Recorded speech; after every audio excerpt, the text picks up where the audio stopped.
Good afternoon, everyone. Thank you, senators, advocates, for the opportunity to speak today. My name is Neal Goturi. I'm a junior in high school. I'm 16 years old, and I live in Maryland. I'm a president of Electrify Our Future, a youth group that advocates for policies with a generational impact on sustainable development. Now, about 1 mile from where I stand right now, down Constitutional Avenue Northwest in Upper Louisiana, the American Gas Association is headquartered in a gray and glass building about 6 stories high. There, the AGA has led a national campaign to fight state and local governments' efforts to reduce reliance on methane gas, including in new construction. This is against the wishes of numerous experts, scientists, and concerned citizens like myself. The trade group has thwarted policies that promote electrification and decarbonization, all to protect gas utility profits. Let's make no mistake here. This campaign is nothing but a form of deficit spending that is so often criticized and condemned on this Hill. This fight to prolong fossil fuels, when viable and, let's be honest, better options are available in the market, is nothing but a way of loading on the costs of one generation's prosperity onto the backs of the next. I'll be clear. I and future generations will pay for the persistence of methane gas. We're going to pay for it with barren landscapes and poor health and huge cleanup costs that are going to amplify over time that we're never going to be able to pay.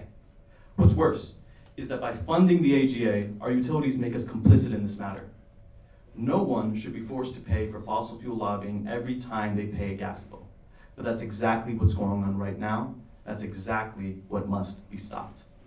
My message to those who will be in the next generation to inherit the planet, teenagers, college students, young adults, we ought to protect the environment from the threat of fossil fuels, not just for the sake of the birds and the fishes, but for the sake of our own.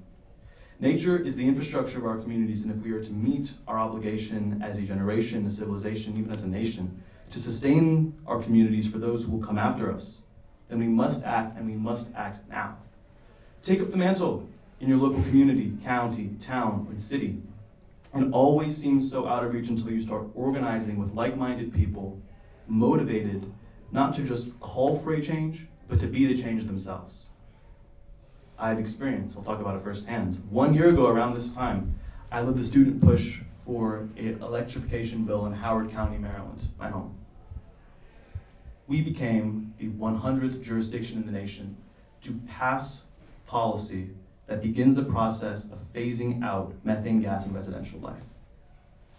You can create that change too. It's not just possible, it is necessary. Thank you. And I'm now honored to introduce Pastor Andre Green of Barwick Memorial African Methodist Episcopal Zion Church, part of the Washington Interfaith Network. Thank you.